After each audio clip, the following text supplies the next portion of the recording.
Hello friends, എല്ലാവർക്കും പുതിയൊരു വീഡിയോയിലേക്ക് വെൽക്കം. ഇന്ന് ഞാൻ കാണിക്കാൻ പോകുന്നത് ഈ ഒരു റെഫറൻസ് പിക്ക് വെച്ചിട്ട് നമ്മൾ ചെയ്തൊരു പുതിയ ഡ്രസ്സിനെ കുറിച്ചാണ്.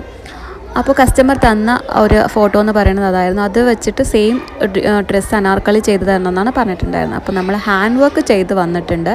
ഇതാണ് ഹാൻഡ് വർക്ക് ചെയ്ത് വന്ന മെറ്റീരിയൽ.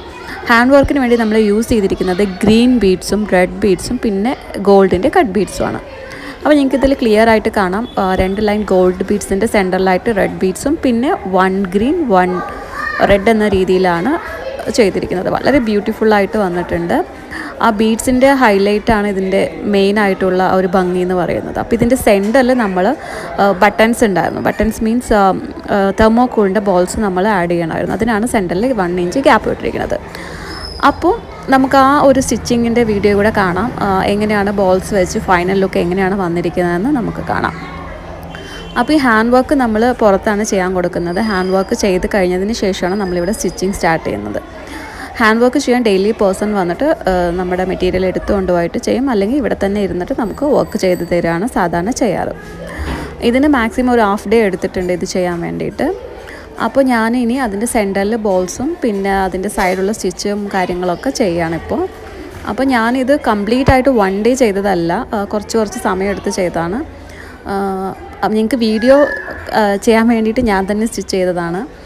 അപ്പോൾ ഇതിൻ്റെ സൈഡുള്ള പാർട്ടാണ് ഇപ്പോൾ ഞാൻ സ്റ്റിച്ച് ചെയ്തിരുന്നത്. ലൈനിങ്ങും സിബ് കാര്യങ്ങളൊക്കെയാണ് ഇപ്പോൾ വെച്ചുകൊണ്ടിരിക്കുന്നത്. ബാക്കിൽ സിബും അതേപോലെ ഫ്രണ്ടിൽ നെക്കും ഫിനിഷ് ചെയ്യാൻ വേണ്ടിയിട്ടുള്ള കാര്യങ്ങളാണ് ഇപ്പോൾ ചെയ്യുന്നത്. അപ്പോൾ നമ്മൾ നെക്കും ബാക്ക് സിബും വെച്ച് ഫിനിഷ് ചെയ്തെടുത്തിട്ടുണ്ട്. ഇത് സെൻറ്ററിൽ ഞാൻ പറഞ്ഞല്ലോ തെർമോക്കോൾ ബോൾസ് വെക്കണമെന്ന്, അത് വെച്ചിട്ടുണ്ട്. അത് വെച്ചിട്ട് നമ്മൾ കറക്റ്റ് ആ 1 ഇഞ്ച് ക്ലോസ് ആയി വരുന്ന സമയത്താണ് നമുക്ക് ആ സെൻറ്ററിലെ ആ പോർഷൻ ജോയിൻ ആയിട്ട് തോന്നുള്ളൂ.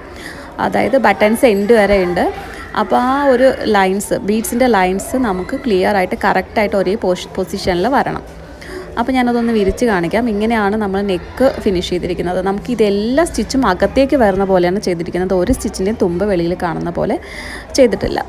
അപ്പോൾ സിബിൻ്റെ ആയാലും എല്ലാം അകത്തേക്ക് വരുന്ന പോലെയാണ് സ്റ്റിച്ച് ചെയ്തിരിക്കുന്നത്. അകത്തേക്ക് വരുന്ന പോലെ സ്റ്റിച്ച് ചെയ്തിട്ട് ഒന്നിലും ടോപ്പ് സ്റ്റിച്ച് ചെയ്തിട്ടില്ല, എല്ലാം അയൺ ചെയ്തിട്ട് ഷേപ്പാക്കിയിരിക്കുകയാണ് ചെയ്തിരിക്കുന്നത്.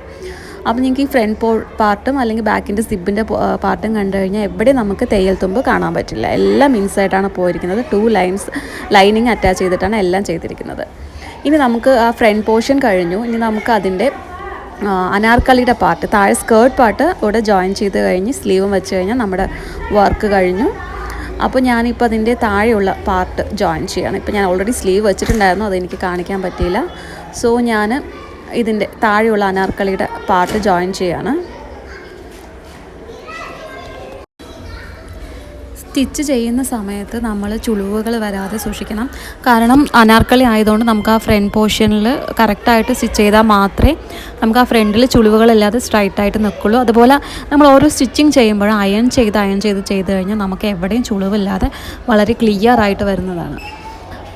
അപ്പോൾ ഏതെങ്കിലും ഒരു പാർട്ടിൽ നമ്മൾ സ്റ്റിച്ച് ചെയ്യുന്ന സമയത്ത് ചുളിവ് വരികയാണെങ്കിൽ അതിനെ കറക്റ്റ് ചെയ്തിട്ട് വേണം നമ്മളെല്ലാം. കാരണം നമ്മൾ സ്റ്റിച്ച് ചെയ്തതിന് ശേഷം ഓരോ സ്റ്റിച്ചിങ്ങും ഓവർലോക്ക് ചെയ്യുന്നുണ്ട്. അപ്പോൾ നമ്മൾ എന്തെങ്കിലും മിസ്റ്റേക്ക് വന്നു കഴിഞ്ഞാൽ പിന്നെ ആദ്യം നമ്മൾ ഓവർലോക്ക് റിമൂവ് ചെയ്യേണ്ടി വരും, പിന്നെ സ്റ്റിച്ച് റിമൂവ് ചെയ്യേണ്ടി വരും. അപ്പോൾ നമ്മൾ ഫസ്റ്റ് തന്നെ എല്ലാം അയൺ ചെയ്ത് നീറ്റായി വെച്ചതിന് ശേഷം ജോയിൻ ചെയ്യുകയാണെങ്കിൽ നമുക്ക് അങ്ങനെയുള്ള മിസ്റ്റേക്സ് വരില്ല. അതേപോലെ സിപ്പാട്ടായാലും നമ്മളെല്ലാം കറക്റ്റായി അയൺ ചെയ്തതിന് ശേഷം മാത്രം അതിൽ സ്റ്റിച്ച് ജോയിൻ ചെയ്യുകയാണെങ്കിൽ നമുക്ക് ചുളിവുകളില്ലാതെ, ബാക്ക് സൈഡ് ഒട്ടും ചുളിവുകളില്ലാതെ കറക്റ്റായിട്ട് സിബിൻ്റെ പാർട്ട് നിൽക്കുന്നതാണ്. അതായത് നമ്മൾ അനാർക്കലിക്ക് അറിയാമല്ലോ, നമുക്ക് യോക്ക് പോർഷനും സ്കേർട്ട് പോർഷനും ജോയിൻ ചെയ്യേണ്ടതുണ്ട്. അപ്പോൾ യോക്ക് പോർഷൻ കുറച്ച് ലൂസ് അങ്ങനെയുള്ള കാര്യങ്ങൾ വന്നു കഴിഞ്ഞാൽ നമുക്ക് അത് നമ്മൾ ഇട്ട് കഴിഞ്ഞതിന് ശേഷം അവിടെ റിങ്കിൾസ് പോലെ ഒരു ഭംഗിയില്ലാതെ നിൽക്കാൻ ചാൻസ് ഉണ്ട്. അപ്പോൾ നമ്മൾ അനാർക്കലി ചെയ്യുമ്പോൾ ബാക്ക് സൈഡ് സിബ് എപ്പോഴും നീറ്റായിട്ട് അയൺ ചെയ്ത് ചെയ്യുക. അപ്പോൾ ചെയ്ത് കഴിഞ്ഞു. ഇതാണ് ഫൈനൽ ലുക്ക് വരുന്നത്. സ്ലീവ് ട്രാൻസ്പെറൻറ്റ് മതിയെന്ന് കസ്റ്റമർ പറഞ്ഞിരുന്നു. 3/4 സ്ലീവാണ് ചെയ്തത്. അപ്പോൾ ഫൈനൽ ലുക്ക് ഇതാണ്. നെക്ക് കുറച്ച് മേലെ കയറി നിൽക്കുന്ന പോലുള്ളൊരു നെക്കാണ് ചെയ്തത്. അപ്പോൾ നമ്മുടെ അനാർക്കലി ഫിനിഷ് ആയിട്ടുണ്ട്. ഇതാണ് ഫൈനൽ ലുക്ക്. നമ്മൾ ചെയ്തത് എത്രത്തോളം നന്നായിട്ടുണ്ടെന്ന് നിങ്ങളുടെ കമൻറ്റുകൾ എനിക്ക് ആവശ്യമാണ്. അപ്പോൾ വീഡിയോ കണ്ടതിന് ശേഷം കമൻറ്റ് ചെയ്യുക, എത്രത്തോളം കറക്റ്റായി വന്നിട്ടുണ്ട്. എന്തെങ്കിലും കറക്ഷൻ ഉണ്ടെങ്കിൽ ചിലപ്പോൾ ഇതിലും നന്നായിട്ട് ചെയ്യാൻ പറ്റുന്നവരുണ്ടാവും. അവർ കാണുകയാണെങ്കിൽ എന്തെങ്കിലും കറക്ഷൻ ഉണ്ടോ അല്ലെങ്കിൽ എന്താണ് ഇതിൽ മാറ്റം വരുത്തേണ്ടതെന്ന് കമൻറ്റ് ചെയ്യുക. അപ്പോൾ ഇതാണ് ഫൈനൽ ലുക്ക്. എനിക്ക് വീഡിയോ അത്ര ക്ലിയർ ആയിട്ട് എടുക്കാൻ പറ്റിയിട്ടില്ല. ഞാനിപ്പോൾ സ്റ്റെപ്പ് ബൈ സ്റ്റെപ്പായിട്ട് ഓരോ വീഡിയോസ് അപ്ലോഡ് ചെയ്യുന്നേ ഉള്ളൂ. കറക്റ്റ് മെത്തേഡ് ഒന്നും തന്നെ അറിയില്ല. അപ്പോൾ ഞാൻ മാനിക്യൂണിൽ ഇട്ട് കഴിഞ്ഞു. ഇതാണ് ഫൈനൽ ലുക്ക് വരുന്നത്. ലോങ് അനാർക്കലി വിത്ത് ഫ്രണ്ട് ഡിസൈൻ. ഫുൾ വൈറ്റ് ആയതുകൊണ്ട് അതിൻ്റെ ഒരു പ്രത്യേക ഭംഗിയുണ്ട്. അപ്പോൾ ഈ വീഡിയോ ഇഷ്ടപ്പെട്ടാൽ please subscribe my channel. Thank